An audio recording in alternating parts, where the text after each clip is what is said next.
ते जेवढं होईल तेवढं होईल. तुम्ही आता जितका प्रतिसाद द्याल तितका. ठीक आहे. हं.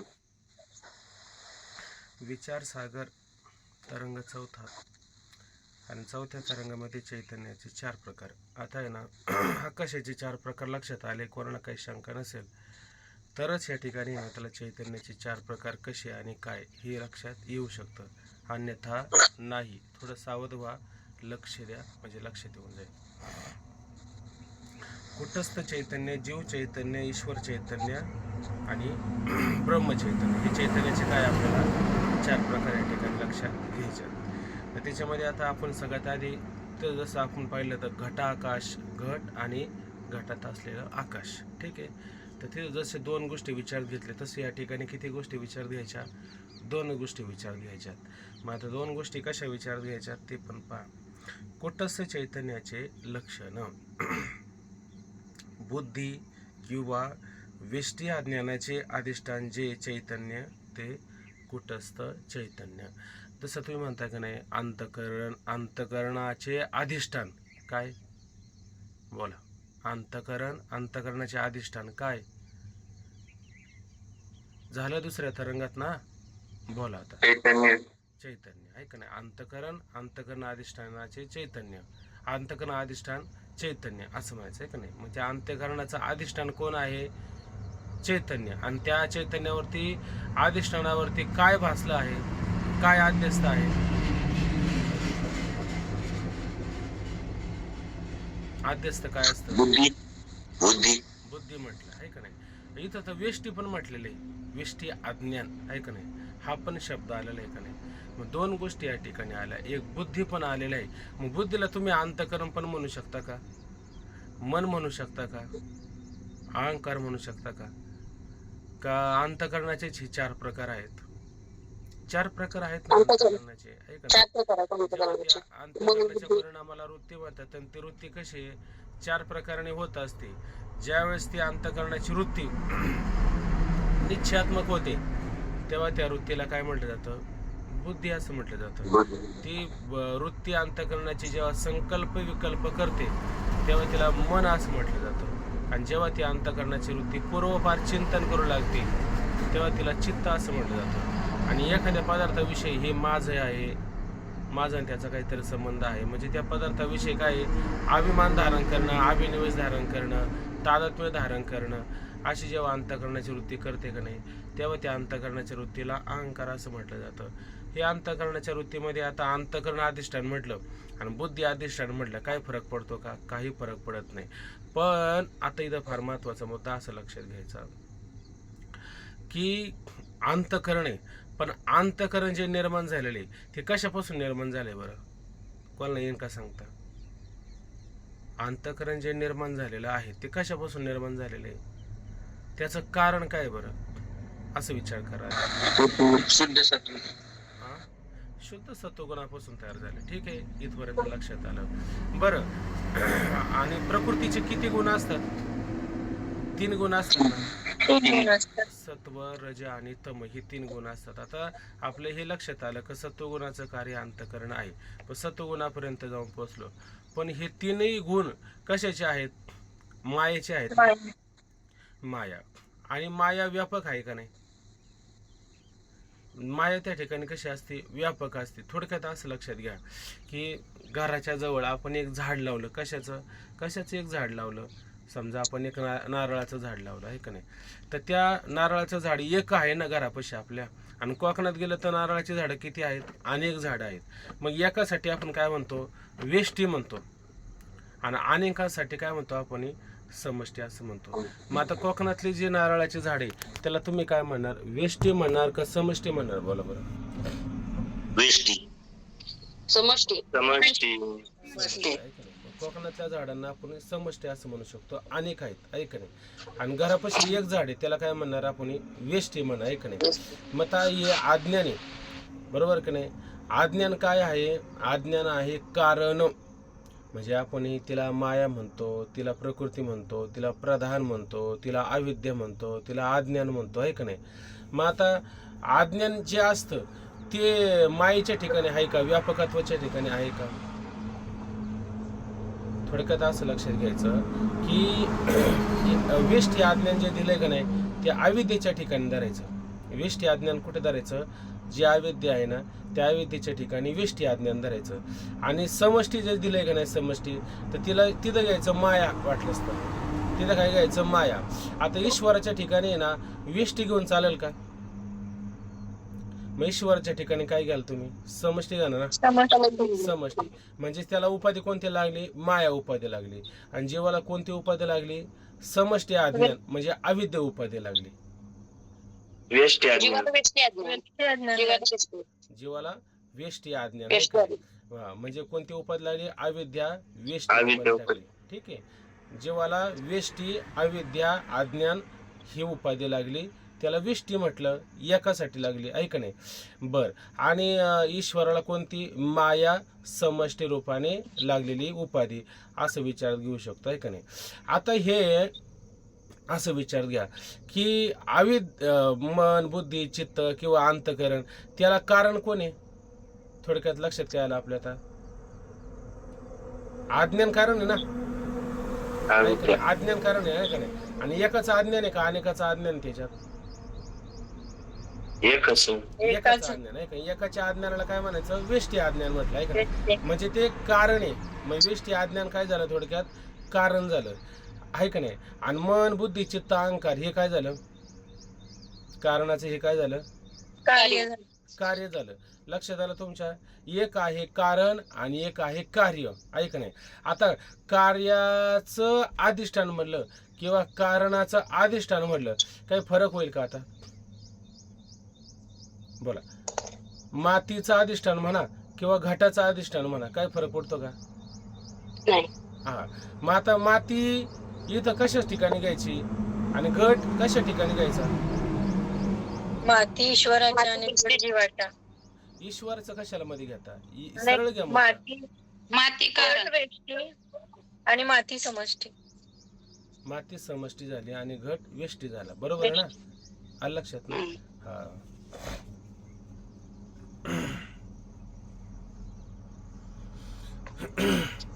कुटस्थ चैतन्याच्या लक्षणामध्ये बुद्धी किंवा वेष्टी अज्ञानाचे अधिष्ठान जे चैतन्य ते कुटस्थ चैतन्य. म्हणून काय म्हणलं? वेष्टी अज्ञानाचे म्हणा, बुद्धी अधिष्ठानाचे म्हणा, बुद्धीचे म्हणा किंवा वेष्टी अज्ञानाचे जे काय अधिष्ठान आहे का नाही, आणि ज्याच्यावरती हे भासत आहे, काय वेष्टी अज्ञान भासत आहे किंवा बुद्धी भासत आहे, त्याची जे अधिष्ठान ते चैतन्य, त्यालाच त्या ठिकाणी काय म्हणतात? कुटस्थ चैतन्य असं म्हणत असतात. आता बघा खाली पहा. कुटस्थाच्या लक्षणात बुद्धी किंवा वेष्टी अज्ञान अशी दोन पदे विकल्पाने घातली आहे का नाही? अशी दोन पदे विकल्पाने घातली म्हणजेच काय म्हणण्याचं तात्पर्य की विकल्पाने घातली म्हणजे किंवा विकल्पाने घातली किंवा तसेच. ऐक ना, तुम्हाला समजा वाटलं इथं आम्हाला बुद्धी अधिष्ठान मानायचं, तुम्ही बुद्धी अधिष्ठान म्हणा. तुम्ही म्हटले नाही वेष्टी अज्ञान मानायचं, वेष्टी अज्ञान म्हणा. तुम्ही दोन्हीपैकी जे मानाल ते शेवटी काय होतं? एकच होत असतं. फक्त फरक इतका असतो की समजा आपण आता जागे आहोत तर आपलं बुद्धी कार्य करते का नाही? बोला. जागेपणे बुद्धी कार्य करते का नाही? तुम्ही निश्चय करताय का नाही? तुम्हाला विचार पटला का नाही? आता इथं डार्क अक्षरामध्ये हे कुटस्थ चैतन्याचं लक्षण दिलं. बुद्धी किंवा वेष्टी अज्ञान आहे का नाही? त्याचं अधिष्ठान जे चैतन्य ते कुटस्थ चैतन्य. हे तुमचा निश्चय झाला का नाही या ठिकाणी? थोडक्यात मग हे बुद्धी निश्चय केला ना. बरं, तुम्ही रात्री झोपले, तुम्हाला स्वप्न पडलं का? काय स्वप्न पडलं आठवतं का तुम्हाला? आहे का नाही? आणि ते स्वप्न खोटं आहे याचा निश्चय तुम्ही केला का नाही? याचा निश्चय केला म्हणजे रात्री झोपले, स्वप्न पडलं, स्वप्नामधला तुम्हाला कळलं की हा घोडाच आहे, हा हत्तीच आहे, असं निश्चय केला का नाही तुम्ही त्याच्यामध्ये? का तुम्ही घोड्याला बैल म्हणले, बैलाला गाढव म्हणले, असं नाही म्हणले ना, घोड्याला घोडाच म्हणला. म्हणजे बुद्धी तिथं पण स्वप्नामध्ये निश्चय करत होते आहे का नाही? आणि जेव्हा तुम्हाला स्वप्न नाही, जागृती नाही आणि सुषुप्ती अवस्था असते तेव्हा तुमची बुद्धी निश्चय करते का तिथं सुषुप्ती अवस्थेमध्ये? मग तिथं कोण निश्चय करायला असतं? कोणीच नसतं निश्चय करायला. मग तिथं काय असतं? तिथं गाढ अज्ञान असतं, नसतं का? 15व्या अध्यायामध्ये ओवी, आता मला आठवतं नाही ते. हा, तिथं गाढ अज्ञान असतं. म्हणजे तिथं अंतःकरणाची वृत्ती कार्य करते का अविद्या वृत्ती कार्य करते? अविद्यावृत्ती कार्य करते, अज्ञान कार्य करतं. आणि त्याच कार्य काय आहे? बुद्धी आहे. ऐक नाही, बुद्धी आहे. मग आता तिथं काय लक्षात घेतलं की काही जर म्हटले बाबा की सुषुप्तीमध्ये फक्त अज्ञान असतं आणि जागृतीमध्ये अज्ञान नसतं का? सूक्ष्म रूपाने घटात माती ही अनुसूत आहेच का नाही? सूक्ष्म रूपाने दिसत नसली तरी आहेच ना. हे सरळ सरळ लक्षात येतं ना आपल्याला. हा, म्हणून त्या ठिकाणी वेष्टी अज्ञान काय घेतलं आणि बुद्धी काय घेतलं, काय फरक पडतो का? काही फरक पडत नाही. विकल्पाने घेतलं आहे का नाही? तुम्हाला जर एखादा म्हणलं नाही नाही आम्हाला बुद्धीच पाहिजे, तुम्ही बुद्धीचा विचार करा. एखादा म्हणला नाही नाही बुद्धी नको आम्हाला विष्टी अज्ञानाचा विचार करावा, तुम्ही विष्टी अज्ञानाचा विचार करा. दोन्ही जरी घेतलं त्या दोन्हीचं अज्ञान अधिष्ठान कोणी? चैतन्य आहे. आणि त्या दोन्हीमुळे त्याला कुटस्थ असं म्हटलं जातं. ठीक आहे. आता कुटस्थाच्या लक्षणात बुद्धी किंवा विष्टी अज्ञानाची दोन पदी विकल्पाने घातली. याचे कारण असे की काय कारण देतात ते पहा. वेदांत विषयावर ग्रंथ लिहिणारे काही ग्रंथकार जीवाचे विशेषण बुद्धी मानतात आणि काही ग्रंथकार जीवाचे विशेषण विष्टी अज्ञान मानतात. बघा आता, तर वेदांत विषय लिहिणारे जे काही ग्रंथकार आहेत, तर आता समजा त्या ठिकाणी वाचस्पती मिश्रा म्हणा, तिथं हर्षल मिश्रा म्हणा, किंवा तिथं वेदांत मुक्तावली, अनेक असे संक्षिप्त शारीरकार, असे बरेच तुम्हाला ग्रंथ पाहायला मिळतील. ह्या विचारसागरामध्ये त्या ग्रंथाची नावं आलेली आहेत.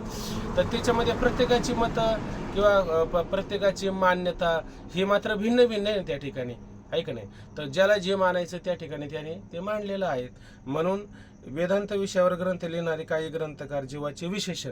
आता हे जीवाचं विशेषण करावं लागेल ना आपल्याला, कारण विशेषण कसं असतं बरं? विशेषणाची व्याख्या काय? आपण वेगळे होऊन दुसऱ्याचं ज्ञान देतो का आपल्या सहित दुसऱ्याचं ज्ञान करून देतो? आपल्या सहित दुसऱ्याचं ज्ञान करून घेतो. दुसऱ्याचं ज्ञान करून देतो. म्हणजे संसार दुःख, सुख दुःख, पाप पुण्य हे धर्म कशाचे? कुटस्थाचे का बुद्धीचे? बुद्धीचे म्हणा, अंतकरणाचे म्हणा, बरोबर ना? सुख दुःख हे धर्म बुद्धीचे आहे का नाही? आणि तो स्वतःच दुसऱ्याचं ज्ञान करून देतो का नाही? बघा मला किती दुःख आहे, म्हणजे चैतन्याला घेऊन, म्हणजे चैतन्य दुःखरूप झाला का नाही? आहे का नाही? चैतन्य काय झालं? दुःखरूप झालं. नुसत्या छंदे जग विनोदे डोल काय विवळत असे. म्हणजे घेण्याने देण्याचं, म्हणजे त्या चैतन्याच्या ठिकाणी दोष नाही, त्याला पाप नाही, त्याला पुण्य नाही, त्याला सुख नाही, त्याला दुःख नाही, तरी हा घेऊनच बोलतो का नाही? म्हणजे सुख दुःख अंतकरणाचे धर्म असताना ते अंतकरण काय करतं? विशेषावरती घालवतं, ऐक नाही? आणि म्हणून त्याला जीवपाना येतो का नाही? म्हणून जीवपाना आला. आणि जर उपाधी आला असता तर तो उपहित नसतं झालं का चैतन्य? म्हणून विशेषण सांगितले ना, म्हणून हे जे विशेषण त्या ठिकाणी सांगितलेलं आहे. ठीक आहे. मग जीवाचे विशेषण बुद्धी मानतात, काही ग्रंथकार जीवाचे विशेषण वेष्टी अज्ञान मानतात. वेष्टी अज्ञान कारण आहे का कार्य आहे?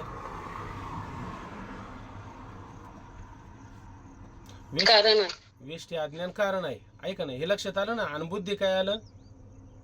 कार्य आलं, आहे का नाही? एकामध्ये बीज आहे आणि एकामध्ये फळ आहे. बीज काय आणि फळ काय बरं?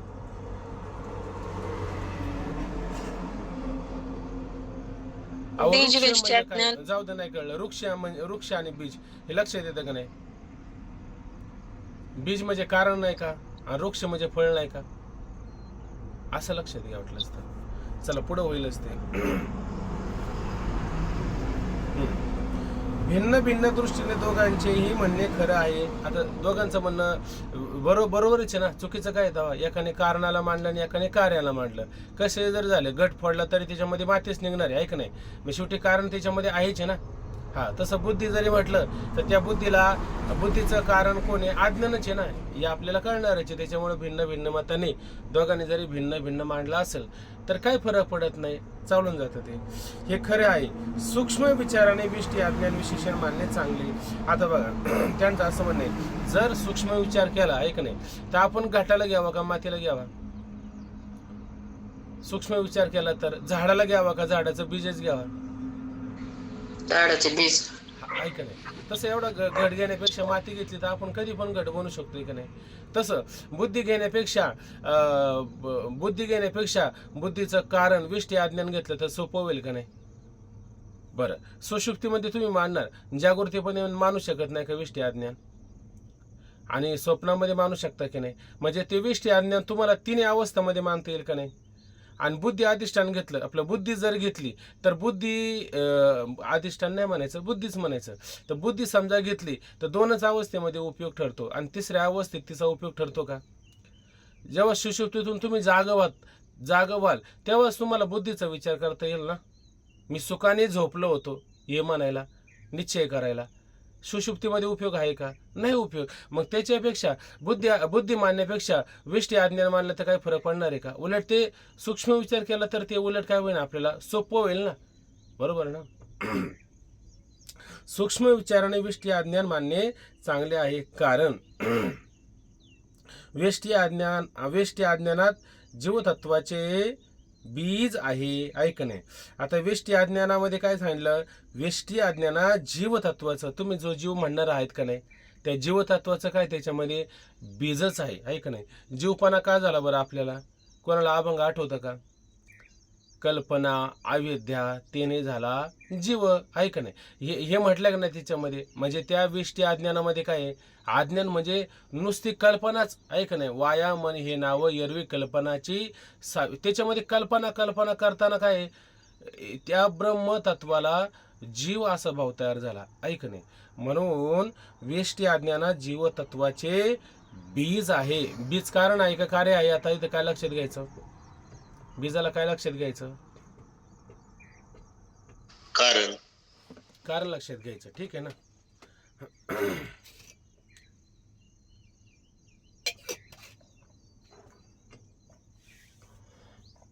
वेष्टी अज्ञानात जीवतत्वाचे बीज आहे. बीज हे कारण आहे, आणि बुद्धीत जीवत्व स्पष्ट आहे. ऐक नाही, आणि बुद्धीमध्ये जीवत्व स्पष्ट येतं का नाही? दिसतं का नाही तुम्हाला? जसं घट आहे, घटाला एक आकार दिसतो का नाही तुम्हाला? हा अमुक आकार आहे. हे गोल गळ्याचं असं असणारं, गोल गळ्याचं चपटा असणारं हे काय भांड म्हणा, त्याचे अनेक प्रकार करू शकता तुम्ही. तर हे तुम्हाला अगदी स्पष्ट दिसतंय का नाही? हा, मातीमध्ये तुम्हाला ते भांड दिसतं का तुम्हाला? मातीमध्ये भांड दिसत नाही. ऐक नाही, पण एकदा आकाराला आलं तर तुम्ही त्याला भांड म्हणाल का नाही? हे मातीचं असणारं गोलगाड्याचं चपटं काय असेल तसं हे काहीतरी भांड आहे, याच्यामध्ये स्पष्टता आहे का नाही? तसं बुद्धी मानलं तर बुद्धीमध्ये स्पष्ट दिसतं का नाही? बुद्धी स्पष्ट दिसतं बघा. म्हणून बुद्धीत जीवत्व अगदी स्पष्ट दिसतं. जीवत्वाचं कारण वेष्टी अज्ञान आहे, पण बुद्धीमध्ये जीवत्व मात्र त्या ठिकाणी काय आपल्याला अगदी स्पष्टपणे प्रतीतीला येत असतं. हे लक्षात आलं नाही? ही ओळ कोणाची जर नसेल लक्षात आली तर परत विचारा. आता एवढं बारकाई ना आपण आता हे रेकॉर्डिंग करतो, तुम्हाला जर लय शंका जर आलीच की नाहीच कळलं तर वारंवार ऐका किंवा मनाने मनन करा, चिंतन करा, तुम्हाला हा विषय कळून जाईल. याच्यामध्ये काठीने जर कोणाला काय वाटत असेल की हे कळत नाही तर तुम्ही वारंवार विचारू शकता. फक्त असे हे बंद करून समोरून असं जाऊ नका. म्हणजे काय होतं, समोरचं जर तुम्हाला पाहत असेल तर तुम्ही जर असे बंद करून निघून गेले ना तर मग काय कळत नाही बा समोरच्याला कळलं का नाही, हे मला सांगायचं. ठीक आहे ना. पाहता वेष्टी हा, आपण व्यष्टी ही एका वस्तूसाठी सांगितली, ती जीवाला उपाधी म्हणजे सांगितली, आणि तिथं मग आपण कारण मगाशी घट घेतलं ना. कारण घट घेतलं का कार्य घेतलं होतं? तुम्ही ऐकलं ना व्यवस्थित? घटाला कारण म्हणलं का कार्य म्हटलं आपण? कार्य. घटाला कार्य, आणि मातेला काय म्हटलं? कारण. आता हे उदाहरण का दिले तुम्हाला बुद्धी आणि वेष्टी अज्ञान याच्यातला फरक कळावा. इथं काही दिलं का तसं उदाहरण? काही नाही दिलं. ते तुम्हाला कळण्याकरता मी उदाहरण देतोय ना, कळण्याकरता उदाहरण देतोय, हे लक्षात घ्या. वेष्टी अज्ञानात जीवतत्वाचे बीज आहे आणि बुद्धीत जीवत्व स्पष्ट आहे. असो, ज्याच्या मतात जीवाचे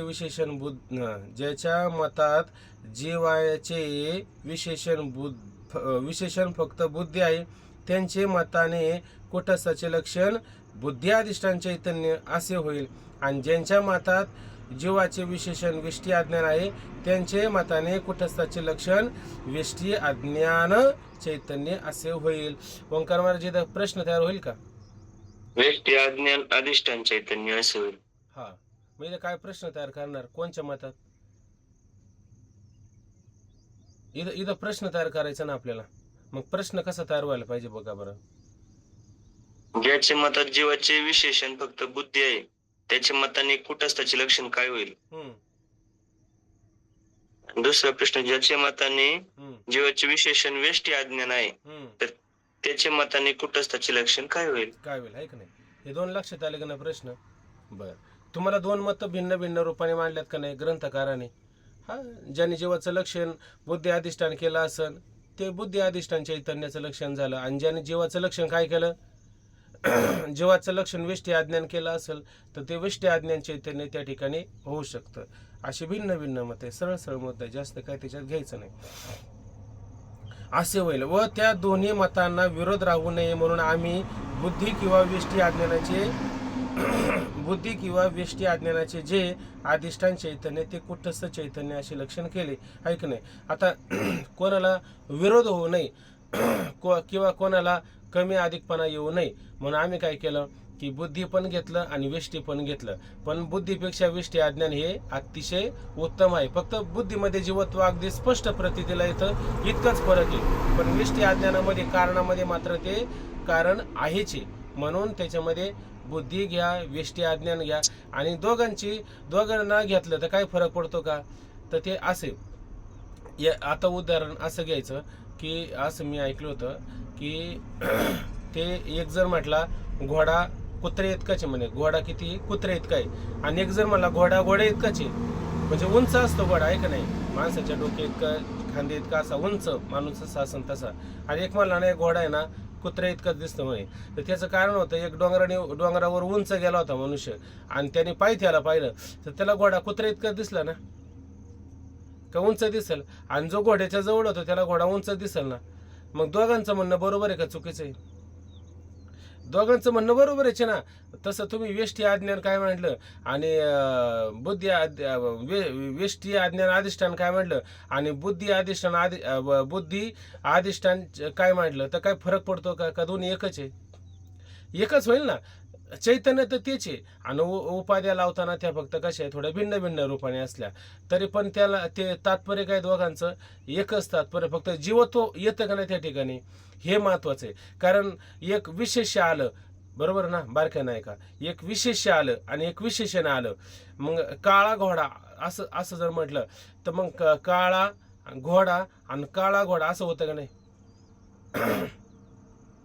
अहो, काळा आणि घोडा, जसं मुख आणि आरसा या दोन गोष्टी आल्याच्या नंतर प्रतिबिंब येतं का नाही त्याच्यामध्ये? येतच ना, हे लक्षात घ्यायचं. मग जीवाचं इथं कुटस्थ चैतन्य सांगायचं, जीवाचं वारंवार का विचार घेतला जातो? आधी कुटस्थाचं स्वरूप कळालं ना तुम्हाला, मग जीवाचं लक्षण आपल्याला करता येऊ शकतं. ठीक आहे, आता तुम्हाला कुटस्थ चैतन्याचं लक्षण कळालं, याच्यामध्ये काही कोणाला शंका, याच्यात काही शंका राहील असं मला वाटत नाही. कुटस्थ चैतन्य प्रश्न आहे सर्वांसाठी. कुटस्थ चैतन्य हे किती असतं बरं? किती लोकांसाठी घ्यावं लागेल? एकाच व्यक्ती. कुटस्थ चैतन्य मग केवढं असेल बरं? आपल्या शरीरावर पक्का मुद्दा झाला निश्चित महाराज. कुटस्थ म्हणजे चैतन्याचे प्रकार कसे घ्या? ठीक आहे, सगळ्यात शेवटी आपल्याला हेच करायचे की सर्व चैतन्य काय आहे एकच आहे ते करायचे, पण त्याचे वेगवेगळे जे प्रकार केले ना हे प्रकार लक्षात घ्या. त्यावेळेस आपल्याला ते चैतन्य एक कसं आहे हे समजेल जास्त. ठीक आहे, जीव चैतन्याचे लक्षण. आता जीव चैतन्य लक्षात घ्यायचं या ठिकाणी.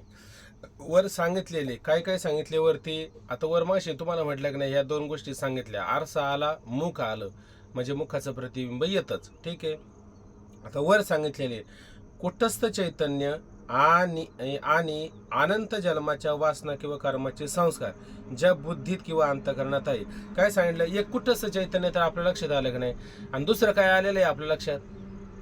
कुटस्थाचं लक्षण सांगता असताना बुद्धी म्हणा, विष्टी अज्ञान म्हणा. ठीक आहे, आता तुम्ही मागच्या जन्मात काय होते, कसे होते हे तुम्हाला माहिती आहे का? नाही माहिती आहे का नाही? पण आता तुम्ही समजा फार चिंतन करत असाल, वेदांत समजून घेत असाल, ज्ञानेश्वरी गाथा सतत त्याचं चिंतन करावं वाटत असेल, तर हे मागचं जे झालेलं आहे त्याचे संस्कार आपल्या ठिकाणी आहे हे सिद्ध होते की नाही? हे करावं वाटतं, हे कशावरून करावं वाटतं? तर भोगा कळो येते मागेल ते जन्म. मागच्या जन्मात तुम्ही काय केलं हे तुमच्या भोगावरून कळतं का नाही? हे भोगावरून कळतं ना, आहे का नाही? समजा एखाद्याला खुनाच्या आरोपामध्ये अडकून जर जेलमध्ये पाठवलं, पण तरी पण त्या जेलमध्ये गेल्याच्या नंतर त्याचा जो संस्कार असतो तो तसंच वागणार ना. जर बरे त्याला खुनाच्या आरोपात खोटं फसवलं तरी त्याचे संस्कार कसे आहे? शुद्ध आचरण आहे. तो तिथं गेला तरी पूजा पाठ नामस्मरण ह्या सगळ्या गोष्टी करणार का नाही? कारण त्याचे संस्कार तसे आहे ना, आहे का नाही? तसं आता इथं कसं आहे, आपण जन्माला आलो तरी आपल्यामध्ये संस्कार आपल्याला पाहायला मिळतात की नाही? बरं, आता हे संस्कार राहतील कुठं? बरं राहायचं जर झालं तर संस्कार हे बुद्धी म्हणजे अंतःकरण आहे ना. बुद्धी म्हणजे बुद्धी म्हणा किंवा अंतःकरण म्हणा, ऐका नाही, किंवा विष्टी अज्ञान असं म्हणा, ऐका नाही. कारण ते अज्ञानच, आता हे सगळे संस्कार म्हणजे एक प्रकारचं अज्ञान नाही का? एक प्रकारचं अज्ञानाची त्या ठिकाणी. याच्यावरती विचार करायला गेलं तर खूप विचार होईल, पण हा विचार आता करण्यापेक्षा ना 6व्या तरंगामध्ये याचा बारकाईने विचार आपल्याला होऊ शकतो. मग आपल्याला तिथं गेल्यावर कळन का आपण हे करत बसलो होतो, आहे का नाही? हे कर ते कर ते कर. तर चैतन्याच्या ठिकाणी हे काही करावं लागत नाही. कारण काहीतरी करणं म्हणजे गुंतून पडल्यासारखं नाही का? काहीतरी करणं म्हणजे गुंतून पडण्यासारखं असतं. इथं काहीच नसतं करायचं. पण जाऊ द्या, तो सध्या आता विचार नाही. आता फक्त इथं लक्षात घ्यायचं, एक कुठंच चैतन्य काढायला एक बुद्धी, ऐका नाही, किंवा विष्टी अज्ञान म्हटलं का? कारण अनेक जन्माचे संस्कार कुठं असतात? तिथंच असतात. आणि जोपर्यंत त्याचे संस्कार आहे तोपर्यंत त्याला मुक्तता आहे का? बघा बरं. जोपर्यंत मागचं हे करायचंय मला ते करायचंय, आपल्याला झोपायचं जरी म्हटलं, आपण काय म्हणतो, आपलं अजून काम उरकलं नाही, आता झोपता येणार नाही, म्हणजे त्याला झोप तरी लागेल का? नाही म्हणले आता झोपून घ्या, बाकीचं उद्या बघू. तर ते अंथरुणावरती जरी पवडला तरी त्याची तळमळ सुरूच असते का नाही? म्हणजे त्याचे संस्कार अंतःकरणात आहेत का नाही? तसं मागच्या जन्मात अनेक जन्माचे संस्कार आहेत का नाही? हे मिळवावं ते मिळवावं ते मिळवावा. हे पाठ तर काही कधी पण होऊ शकतो आपला, आहे का नाही? कारण पाठाला आपल्याला वेळच वेळ आहे. कारण हा जन्म जरी नसला तर पुढं गाडो कुत्रा झाला तरी आपल्याला काय तेवढंच उद्योग करायचं, आहे का नाही? एवढंच असं डोक्यात असतं. मग बाकीचा विषय मिळवायचं पहिल्यांदा हे मिळवून घ्या. भलं पाठाचं बघता येईल आपलं, काही फरक नाही पडत. अरे बाबा, ते मिळवून मुक्त होईल का पाठाने मुक्त होईल? पाठ ऐकला तर मुक्त होईल, विचार असला तर मुक्त होता येईल, आहे का नाही? कारण इथं माऊली सांगतात की इथं आग्नी, ह्या वृक्षाखाली, वृक्षाच्या मुळाला काही आग्नी जाऊ शकत नाही आणि कुऱ्हाड जाऊ शकत नाही. मग त्याला ऊन मळून पाडण्याचा प्रयत्न का करतो? मग याला फक्त मिथ्य आहे, खोटं आहे असं समज. आणि हे मिथ्य आहे, खोटं आहे, हे किती पैसे दिलं म्हणजे मग ते ठरल बरं? असं का एवढं आमच्याकडं द्रव्य आहे आणि एवढी संपत्ती आम्ही तुम्हाला देऊ करतो, भले तुम्हाला बहाल करतो, आणि फक्त तेवढा निश्चय करा. कोणी करायचा निश्चय? संपत्ती देणं तर काय द्या, निश्चय आपलाच आपल्याला करायचं आहे ना शेवटी. हा, मग तो कशाने होणार आहे? संपत्तीनं होणार आहे का विचारानेच होणार आहे? तो विचारानेच होणार. म्हणून जाधव नेहमी सांगत असतात, ते म्हणतात की अगदी घरात मैतीचा कार्यक्रम असेल, अंत्येष्टीला जायचं असेल तरी म्हणले अंत्येष्टी होईल म्हणले, तुम्ही एका काळजी करू, गावात भरपूर लोक आहे म्हणले अग्निदाह करण्याकरता, तुम्ही फक्त सावकाश जा, नंतर पण पहिला पाठ ऐका म्हणले. का? कारण तिथं जाऊन आहे ना तुम्हाला झालं तर तात्पुरतं वैराग्य होईल, पण मुक्तता मात्र होणार नाही. मुक्तता कशाने होईल? विचारानेच होईल. मग विचार करा. म्हणून का विचार करा? कारण जे अंतःकरणामध्ये जे संस्कार आहे, बुद्धीमध्ये जे संस्कार आहे, ते एका जन्माचे नाही, अनेक जन्माचे काय आहे संस्कार त्याच्या ठिकाणी आहे. म्हणून तुमच्या ठिकाणी काय आलेलं आहे? जीवपणा आलेला आहे. म्हणून अनंत जन्माचे वासना किंवा कर्माचे संस्कार ज्या बुद्धीत किंवा अंतःकरणात आहे ती काय झाली? ती बुद्धी. ठीक आहे, दोन गोष्टी झाल्या, एक कुटस्थ चैतन्य झालं, एक बुद्धी झाली किंवा एक अंतःकरण झालं. ठीक आहे, दोन गोष्टी झाली. आणि जीवाचं लक्षण करताना दोन गोष्टींचा विचार करायचा का तीन गोष्टींचा विचार करायचा? दोन. हा, जीवाचं लक्षण करताना दोन गोष्टींचा का तीन म्हटले? दोन म्हणलं. तुम्ही दोन म्हटले. आज कोणाचं काय म्हणणं आहे बरं? किती गोष्टींचा विचार करायचा? विशेष, विशिष्ट, बरोबर ना? एक विशेष, एक विशेषण आणि एक विशिष्ट, असं तीन विचार करायचा ना. निश्चित महाराज तीन गोष्टींचा विचार करायचा जीवाचं लक्षण करताना, आहे का नाही? तर आता एक कुठंच कळालं एक बुद्धी किंवा अंतकरण कळालं, ज्याच्यामध्ये अनंत जन्माचे संस्कार वासना असतात ते कळालं. ठीक आहे. आता तिसरं पहा, बुद्धी किंवा अंतकरण, त्या बुद्धीत किंवा अंतकरणात चैतन्याचं प्रतिबिंब आहे का नाही. ते बुद्धी म्हणा, अंतकरण म्हणा, त्या अंतकरणामध्ये काय आहे, चैतन्याचं. कोणत्या चैतन्याचं बरं, कोणत्या चैतन्याचं प्रतिबिंब पडतं बरं? ब्रह्मचैतन्याचं आहे का नाही, ब्रह्मचैतन्याचं प्रतिबिंब पडतं, बरोबर ना. ब्रह्मचैतन्याचं पडतं का कुठस्थ चैतन्याचं पडतं? मग असं तुम्ही का म्हणत नाही बरं? कुठस्थ चैतन्याचं पडतं, ब्रह्मचैतन्याचं का पडू शकत नाही बरं? कुठस्थ चैतन्याचं का पडतं बरं तिथं? कारण कुठस्थ चैतन्य अंतकरणाच्या सापेक्ष आपण विचारात घेतलं ना. हा, कुठस्थ चैतन्य अंतकरणाच्या सापेक्ष घेतलं. ब्रह्मचैतन्य जर घेतलं तर ते अनंत आहे, अपार आहे, अमर्यादित आहे, त्याचा अंत लागू शकत नाही. आणि आपलं अंतकरण आहे तरी किती बरं, दारियामे खसखस आहे का नाही. म्हणजे दारियामे खसखसीचा दाना दाऱ्यात आहे का नाही, समुद्रात आहे का नाही. त्याच्यामध्ये जेवढं पाणी त्याच्या भोवती आहे तेवढंच विचार करू शकतो. एवढ्या मोठ्या समुद्राचा विचार करू शकता का? नाही. एवढं मोठा समुद्र सागर म्हणजे तो ब्रह्मसारखा आहे. मग ब्रह्मचैतन्य विचारात न घेता काय घ्यायचं, कुटस्थ चैतन्य. त्या कुटस्थ चैतन्याचं त्या बुद्धीत, अंतकरणात, कोणत्या बुद्धीत आणि कोणत्या अंतकरणामध्ये, ज्यामध्ये अनंत जन्माचे संस्कार वासना आहेत त्या बुद्धीत आहे का नाही, काय पडलं, प्रतिबिंब, बरोबर ना. आणि ते प्रतिबिंब पडतं, त्या प्रतिबिंबालाच काय म्हणतो आपण, चैतन्याचा पडलेला आभास आहे का नाही. तुम्ही उभे राहिले उन्हात, सावली पडते का नाही तुमची, आणि सावलीलाच काय म्हणायचं या ठिकाणी, आभास म्हणायचं, बरोबर ना. त्यालाच काय म्हणायचं, आभास असं म्हणायचं. चैतन्याचे प्रतिबिंब या चिदाभास असे म्हणतात आहे का नाही. त्याला काय म्हणायचं, चिदाभास. चिदाभास म्हणजे काय, चैतन्याचा असलेला आभास, छाया, सावली आहे का नाही, आभास असे म्हणतात. हे तीन मिळून जीव चैतन्य असं होतं. आता इथं म्हटलं समजा जीव चैतन्याचे लक्षण सांगा, तर इथं काय करायचं, या अशा पद्धतीने हे डार्क अक्षरात आलेलं आहे ना, हे जीव चैतन्याचं लक्षण आलेलं आहे. म्हणजे आता थोडक्यात असं म्हटलं, चैतन्याच्या आभासासहित अंतकरण आहे का नाही, चैतन्याच्या आभासासहित अंतकरण म्हणजे काय झालं, चिदाभास म्हटलं आहे का नाही. त्याला जर साभास म्हटलं तर काय फरक, काय म्हणावं लागेल बरं, साभास अंतकरण जर म्हटलं तर कसं म्हणावं लागेल आता, असं म्हणा ना. मग साक्षीचं अंतकरणामध्ये पडलेलं प्रतिबिंब साभास अंतकरण आहे का नाही. चिदाभास म्हटल्याच्या नंतर चैतन्याचा पडलेला बुद्धीत किंवा अंतकरणातला आभास आहे का नाही. आणि नुसता आभास जर म्हटलं म्हणजे काय होईल बरं त्याचा अर्थ, नुसता आभास म्हटलं तर, आभास म्हणजे काय, प्रतिबिंब म्हणू शकता आहे का नाही. त्याला सावली पण म्हणू शकतो, त्याला छाया पण म्हणू शकतो आहे का नाही. ही छाया, पण आता आपण जी छाया म्हणतोय तशी छाया नाही बरं का. ते घरावरती ती छाया लिहिली तशी छाया नाही लक्षात घ्यायची. नाही तर तुम्ही कोणती पण छाया प्रतिबिंब लक्षात घ्या. इथं आता छाया आपल्याला वेगळ्या अर्थाने लक्षात घ्यायची. ती कशी, खाली पाहता या रामकृष्ण एक स्टेन आपण उद्या करूयात. झालं का, वेळ झाला आपला. हो, थोडं वाचा इथं, थोडं वाचून घ्या. एवढा पॅरेग्राफ वाचून घ्या, बंद करा वाटलंच तर. नाही मोठा आहे का ना, हा वाचून तर घ्या म्हणजे जरा थोडं लक्षात येऊन जाईल. वाचा.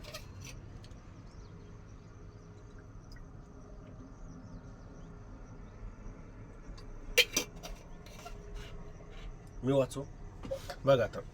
यामध्ये आभासाच जीव म्हणत नाही, नुसतं आभास आहे म्हणजे नुसती सावली पडली तर त्याला जीव असं म्हणता येईल का, नाही ना. त्याच्यामध्ये काय काय घ्यावं लागेल, एक विशेष घ्यावं लागेल, एक विशेषण घ्यावं लागेल, मग आभास म्हणजे सावली विचारात घ्यावा लागेल. तसे म्हणता येत नाही. त्याप्रमाणे कुटस्थासहित चिदाभास आहे का नाही, कुटस्थासहित अंतकरण, अंतकरणात घ्यायचा चिदाभास असं लक्षात घ्या. कुटस्थासहित चिदाभास जीव असे म्हणतात. या लक्षणात बुद्धीत कुटस्थाचे प्रतिबिंब आहे. या लक्षणात काय आलं की बुद्धी म्हणा, अंतकरण म्हणा, आणि त्या अंतकरणामध्ये कुटस्थाचं प्रतिबिंब, छाया, सावली, आभास आहे. ब्रह्मचैतन्याचे नाही असे ठरते. ब्रह्मचैतन्याचे हाय असं म्हणता येईल का आता? ब्रह्मचैतन्याचं मानून चालणार नाही, हे लक्षात घ्या. कारण बुद्धिरूप कुठस्थ सांगितलेलं आहे की नाही? कारण कुठस्थ सांगताना आपण कसं सांगितलेलं आहे? बुद्धिरूप सांगितलेलं आहे ना, अंतकरण रूप सांगितलेलं आहे का नाही? म्हणजे एक मर्यादित सांगितलेलं आहे का नाही? एक मर्यादित त्या ठिकाणी सांगितलेलं आहे. म्हणून बिंबरूप कुठस्थ सांगितलेलं आहे. आणि ब्रह्म कसं आहे? बिंबरूप आहे का? ब्रह्म किती व्यापक आहे का नाही? आता ते ब्रह्म पण बिंबरूपाने विचारात घेऊ शकत नाही का? आपण घेऊ शकतो, पण इथं कुठंच लक्षात घ्यायचं. पाण्यात जसे सूर्याचे किंवा आरशात जसे मुखाचे प्रतिबिंब होते, त्याप्रमाणे बुद्धीपासून काही उंचीवर किंवा बुद्धीच्या समोर कुटस्थ असून त्याचे प्रतिबिंब पडते, असा ह्या प्रकरणातील प्रतिबिंब शब्दाचा अभिप्राय नाही. तुम्ही काय म्हणाल? आपण सावली पाहतो का नाही? सावली आपल्या जवळच पडते का नाही? किंवा आपण आरशाच्या समोर उभं राहिलो तर आरसा आपल्यापासून थोडा अंतरावरती असतो ना, मग त्या आरशामध्ये आपलं प्रतिबिंब पडतंय का नाही? आहे का नाही? किंवा मग सूर्याचं पाण्यामध्ये प्रतिबिंब पडतं. सूर्य किती दूर आहे आणि त्याचं प्रतिबिंब पाण्यामध्ये पडतंय का नाही? तुम्ही म्हणाल असं प्रतिबिंब असतं नाही का, अशी सावली असते, असा आभास असतो, असं तुम्ही विचार जर घेऊ लागले तर सगळ्यात वेडेपणा होऊ शकतो त्या ठिकाणी. तर हा प्रतिबिंब म्हणजे असा सावली पडते असं नाही विचार करायचा बरं का. प्रतिबिंब म्हणजे काय? ते प्रतिबिंब पडलं म्हणून ज्ञान होऊ लागलं, तुम्हाला ज्ञान होऊ लागलं, तुम्हाला बोलता येऊ लागलं, तुम्हाला कळू लागलं, म्हणजे त्याचा काय? प्रकाश होऊ लागला, आहे का नाही? ज्ञान होऊ लागलं, ज्ञान झालं याचाच अर्थ त्याचा प्रकाश पडला असा त्याचा अर्थ होतो. असा प्रतिबिंब शब्दाचा अर्थ घ्यायचा. कसा घ्यायचा ते सांगतात.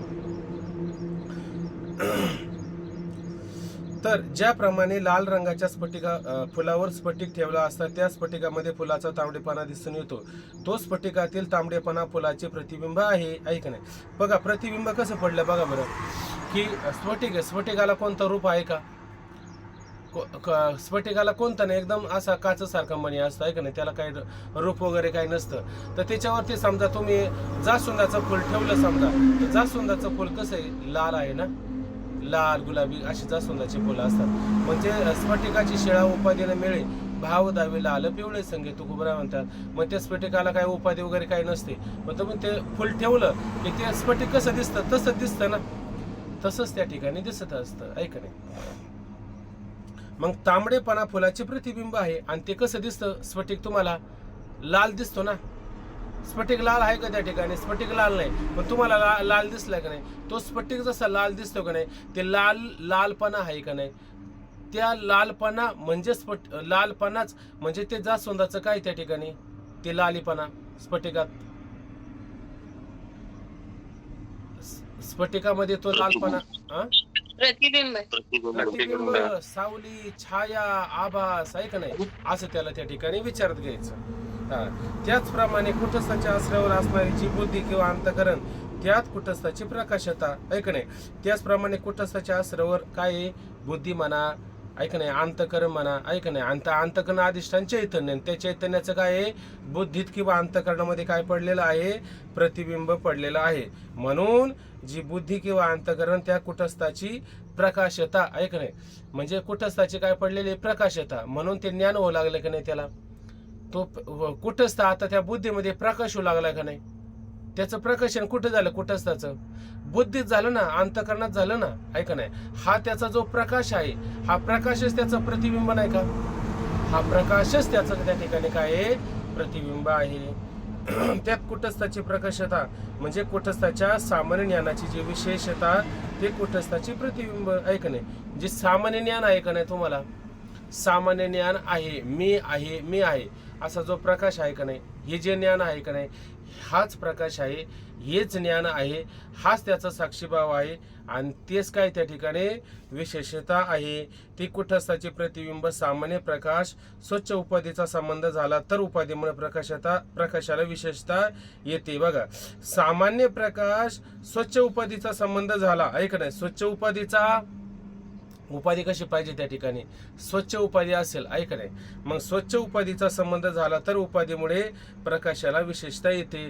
तुम्ही समजा बॅटरी आहे का नाही तुमच्याकडं? घरी बॅटरी असतात ना, त्या बॅटरीची पुढची काच काढून घ्या बरं, समोरची. मग काच काढून घेतल्याच्या नंतर आता बॅटरी लावा बरं, किती प्रकाश लांब जातो तुमचा? जाईल का लांब प्रकाश? त्याला ती काच लावा लागते का नाही? काच लावली तर मग प्रकाश लांब जाते का नाही? मग त्या काचेमुळे त्याला काय झालं, प्रकाश वाढला का नाही त्याच्यामध्ये, प्रकाश वाढला आहे का नाही? जसं कुठंच तर आहेचे ते सामान्य कुठंच ते मग बुद्धिरूपी काच वरून लावले किंवा बुद्धिरूपी किंवा अंतर्गतरूपी काच किंवा बुद्धिरूपी काच लक्षात घ्या. तर ते बॅटरी पुढे लावली तर तो प्रकाश त्या ठिकाणी विशेष रूपाने होतो का नाही? विशेष रूपाने त्या ठिकाणी होत असतो आहे का नाही? समजा आता ऊन पडलं ना, तर समजा तिथं एखादा तुम्हाला वस्तू जाळायची जरी झाली तर तुम्ही ते बैरवक्र त्या काचचं काय असतं ते दुर्बिणीसारखं असतं ते, असं जर त्याच्यावरती लावलं तर तुम्हाला ते जाळलं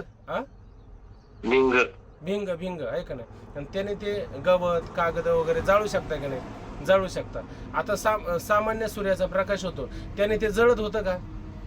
ते जळत नव्हतं, पण ती भिंग लावल्यावर ते जळू लागले का नाही? म्हणजे तो सामान्य प्रकाश विशेष रूपाने झाला का नाही? मग त्या कुटस्थाला विशेषता कशामुळे आली बरं? इथं विचार घेताना त्या कुटस्थाला विशेषता कशामुळे आली? अहो अंतकरण म्हणा ना, नाही तर बुद्धी म्हणा, काहीतरी म्हणा ना एक जण, ऐक ना, बुद्धी म्हणा बुद्धी म्हणा, अंतकरण म्हणा, असं काहीतरी म्हणा. म्हणजे त्या कुटस्थाला विशेषता आली का नाही? आणि तोच त्याचा प्रकाश नाही का? आणि त्याचा प्रकाश म्हणजेच प्रतिबिंब नाही का? असं लक्षात घ्या. सामान्य प्रकाश स्वच्छ उपाधीचा संबंध झाला तर उपाधीमुळे प्रकाशाला विशेषता येते. याचे प्रतीती अनुभव दिव्यावर काचेची नळी ठेवली असता त्या सर्वांस येते. दिवाय समजा कंदिले म्हणा, त्याच्यात काच लावली समजा साईडने कुठं काहीतरी, तर तो प्रकाश असा लांब त्या ठिकाणी जात असतो, आपल्याला अनुभव असतो आणि सर्वच येते. त्याप्रमाणे बुद्धी किंवा अंतकरण हे अपंचीकृत पंचमहाभूताच्या सत्वगुणाचे कार्य आहे म्हणून स्वच्छ आहे. यामुळे कुटस्थाच्या ज्ञानाची बुद्धीत किंवा अंतकरणात जी विशेष प्रकाशता तेच कुटस्थाचे प्रतिबिंब व त्यासच आभास म्हणतात. कोठे कोठे ब्रह्मचैतन्याचे बुद्धीत किंवा अंतकरणात होते असे म्हणतात, कारण कुटस्थ व ब्रह्म हे स्वरूपाने एकच आहे. आता हा विषय आपण आता थोडक्यात वरवर वाचला. आता वरवर जरी वाचून झाला तरी उद्या याच्यावरती आपण विचार करू. आता थोडं तुमच्या लक्षात यावं म्हणून म्हटलं थोडं वाचून घ्यावा. मग आता उद्या जेव्हा पाठ सुरू होईल आपला, त्यावेळेस तुम्हाला हे सहज लक्षात येईल. आणि जसं आता तुम्ही चैतन्याचे आकाशाचे 4 प्रकार करून पाहिले, तसे उद्या परत आपण याच्यावरती वारंवार विचार करून तुम्हाला तो मुद्दा समजून सांगितला जाईल. याच्यामध्ये काय कोणाला आता वाटलं का बाबा काही हे कळालं नाही किंवा हे परत उद्याला सांगावंच असं वाटतंय? बोला.